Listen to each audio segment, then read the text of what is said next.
As I have said, ang gagawin lang sa arraignment is to verify you, Colleen, as the accused.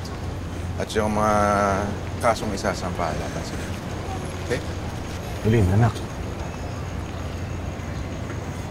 Tay, Nay, natatakot po ako. Parang hindi ko po ata kaya to. Anak, sasamahan ka namin sa loob para suportahan ka.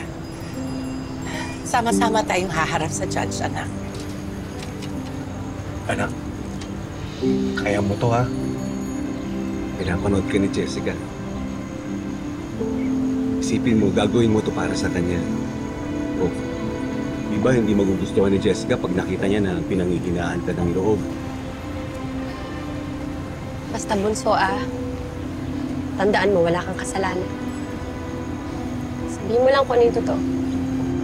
Sa bunso, isipin mo yung mga plano niyo ni Jessica. Matutupad mo lang yun kapag malaya ka. Hindi ko lang kami, Colleen. Kayang-kaya mo yan, inaanak. Sabi ko pa, nakasalina kong Gabriela sila! Yan ka na naman, minta ka na naman.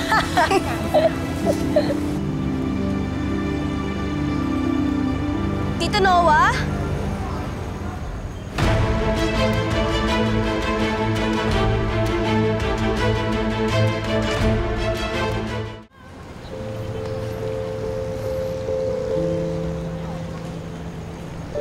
Salamat.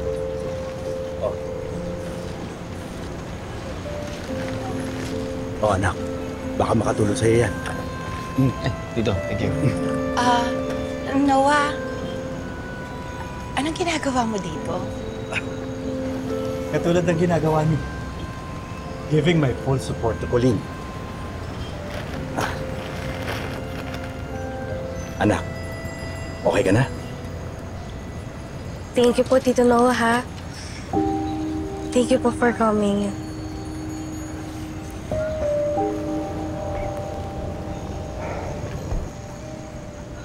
Colleen, you can do this. We are all here for you. Hindi ka namin iiwan, anak. Okay?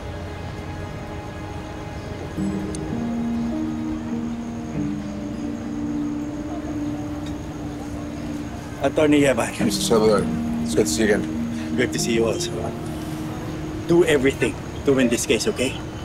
Definitely, sir. Salamat. So, paano? Let's go inside. Ayun na.